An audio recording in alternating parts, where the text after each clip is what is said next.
gak sih kalian ngerasa bingung banget harus mulai dari mana buat ngejar mimpi-mimpi kalian? Atau kalian punya banyak banget keinginan tapi ngerasa susah banget buat tetap fokus? Nah, di video kali ini aku punya salah satu solusi menarik yang bukan hanya bisa bikin kita ngerasa lebih semangat, tapi juga bisa membuat kita merasa lebih terarah untuk mengejar mimpi-mimpi kita. Halo, aku Alia. Yuk simak terus videonya. Nah, ini dia Dreambook atau buku mimpi.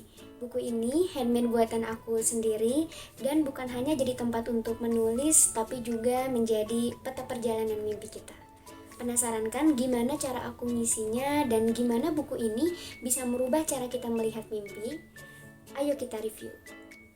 Oke, kita mulai dari bagian covernya dulu. Ini bagian covernya terdiri dari tentunya ada judul buku, title, Dreambook. Kemudian di bagian bawahnya ada fotoku sendiri dan ada nama lengkapku alias Salsabila. Dan juga ada bagian yang gak kalah penting. Di sini ada tulisan calon orang sukses. Kenapa aku bilang ini penting? Karena tulisan ini menjadi word affirmation untuk diri kita sendiri ketika kita tidak sengaja melihat tulisan tersebut. Seperti yang kita tahu bahwa setiap ucapan adalah doa. Maka ketika kita membaca tulisan ini, calon orang sukses, artinya kita sedang mendoakan diri kita sendiri agar menjadi orang yang sukses di kala kemudian hari. Nah, di halaman berikutnya ada bagian identitas atau biodata diri, tentunya berisi tentang deskripsi diri kita sendiri. Tentang nama lengkap kita, nama panggilan kita, kapan kita lahir, di mana kita tinggal, di mana kita bersekolah, hingga hobi atau fakta unik tentang kalian bisa kalian simpan di halaman ini. Kemudian untuk halaman berikutnya ini ada family atau keluarga. Kalian bisa menjelaskan atau mendeskripsikan tentang keluarga kalian di sini. Di sini aku simpan foto-foto keluargaku, ada ayah, ibu, kemudian kedua adikku, dan juga ada deskripsi singkat tentang keluarga. Nah, halaman berikutnya ada pendidikan, tentunya ini berisi riwayat pendidikan kita. Mulai dari TK, kemudian SD, SMP, SMA, hingga SMA, kita tuliskan di sini. Nah, halaman berikutnya adalah halaman yang bisa dibilang paling unik karena salah satu hobiku adalah mendengarkan musik. Maka pada halaman ini aku meletakkan sebuah barcode yang ketika di-scan akan langsung mengarahkan pada halaman yang berisi playlist lagu-lagu favoritku. Nah, lanjut ke halaman berikutnya. Di sini ada halaman tokoh idola. Ada kedua tokoh idolaku, Kak Nadira dan juga Kak Zafira. Mungkin teman-teman sudah tidak asing dengan kakak-kakak hebat ini. Dan juga aku menyimpan alasan-alasan kenapa aku sangat mengidolakan kakak-kakak ini. Di antaranya karena smart, kemudian brave, confident, insightful, independent, optimistic, dan masih banyak hal yang lainnya. Halaman berikutnya ini masih tentang tokoh yang diidolakan atau tokoh yang menginspirasi. Di sini ada tokoh yang sangat aku idolakan yaitu Jack Ma. Aku sangat mengidolakan beliau karena beliau berhasil membuktikan bahwa kegagalan bukanlah akhir dari segalanya.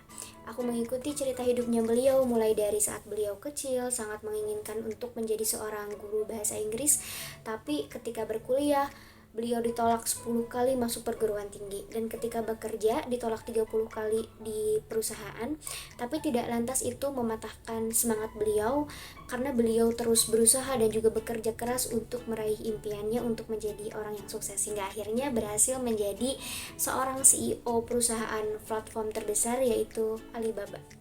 Selanjutnya adalah halaman yang menurutku paling penting di hidupku, yaitu halaman achievement. Ini berisi tentang pencapaian-pencapaian yang sudah aku raih. Contohnya, aku menjadi mahasiswa berprestasi di Poltekkes Kemenkes Bandung tahun 2024, kemudian menjadi narasumber pada kegiatan seminar, menjadi juara 2 pada kompetisi ASEAN Health Talent 2024. Ini merupakan sebuah kompetisi di tingkat internasional pada kategori Health Tech Innovation. Halaman berikutnya juga masih berisi pencapaian-pencapaian atau prestasi-prestasi yang berhasil aku raih. Ini ada foto-fotonya.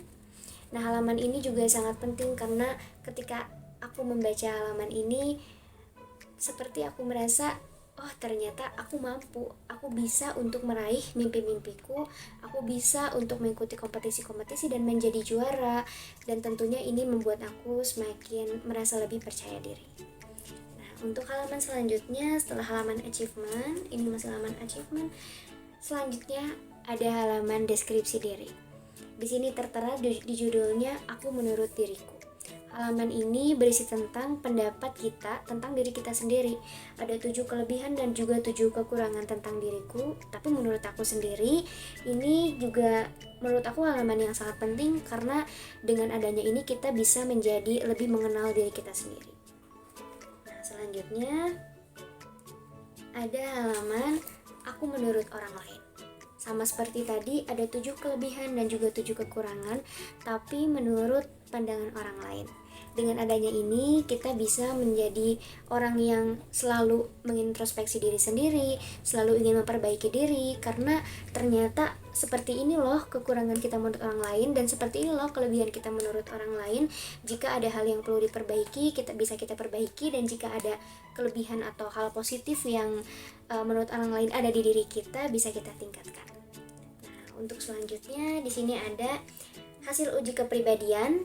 Aku menurut uji kepribadian Florence Littauer di sini menjelaskan bahwa aku adalah seseorang dengan kepribadian koleris atau artinya kuat. Kepribadian koleris sendiri dijelaskan bahwa orang dengan kepribadian tersebut berorientasi pada kepemimpinan, dinamis dan selalu aktif.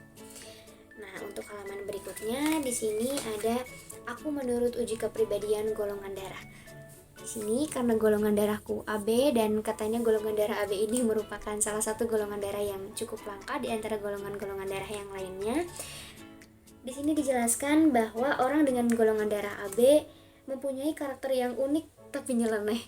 Khas pemilik golongan darah AB juga sering mengganti keputusan atau pilihan. Nah, ini aku sangat relate sekali ya dengan hasil tes golongan darah ini. Selanjutnya adalah aku menurut kepribadian uji tulisan.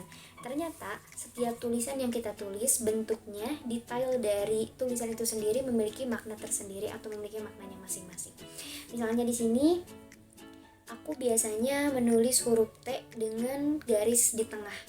Nah, itu artinya aku memiliki karakter yang ramah, kemudian merasa nyaman dengan kebebasan dan juga kurang menyukai keramaian. Nah, halaman berikutnya adalah halaman yang sangat-sangat penting, yakni halaman peta mimpi. Namanya juga peta, tentu harus ada alurnya. Bagaimana kita meraih mimpi apa saja yang ingin kita wujudkan. Di sini contohnya aku ingin lulus kuliah tepat waktu dengan IPK cum laude, kemudian aku ingin melanjutkan S1 pendidikan bidan dan profesi, aku ingin melanjutkan kuliah S2 di luar negeri dengan beasiswa, menjadi dosen kebidanan, berangkat haji bersama keluarga, menjadi penulis hebat di usia tua dan menerbitkan buku. Dengan adanya peta mimpi ini bisa membuat kita agar terus reminder bahwa kita sudah berencana, kita sudah menetapkan dan kita sudah berkomitmen untuk mewujudkan mimpi-mimpi kita. Bagian selanjutnya, ini bagian terakhir yaitu keranjang mimpi. Nah, keranjang mimpi ini berisi tentang strategi-strategi yang bisa kita gunakan dalam meraih mimpi. Biasanya aku membuka halaman ini ketika aku merasa kebingungan, aku merasa putus asa dalam prosesku meraih mimpi. Nah, keranjang mimpi ini yang kubuat berisi ada 5 strategi. Misalkan kita ambil salah satu. Nah, kita ambil salah satu. Di sini adalah strategi yang aku gunakan dalam meraih mimpi, yaitu salah satunya adalah buat rencana yang spesifik dan terukur. Nah, tetapkan target waktu untuk setiap langkah, misalnya mengumpulkan semua dokumen untuk S2 dalam waktu 1 tahun. Nah, pastikan target tersebut spesifik, terukur, dan dapat dicapai relevan dengan berbatas waktu menggunakan metode SMART. Itulah sekilas review tentang Dreambook yang telah aku buat. Semoga video ini bisa memotivasi siapapun yang menonton agar menjadi lebih berani untuk merencanakan dan juga membuat langkah-langkah kecil dalam meraih mimpi-mimpi kita semua. Jangan pernah takut untuk bermimpi, bermimpilah seolah kita akan hidup selamanya dan berusahalah seolah hari ini adalah hari terakhir kita.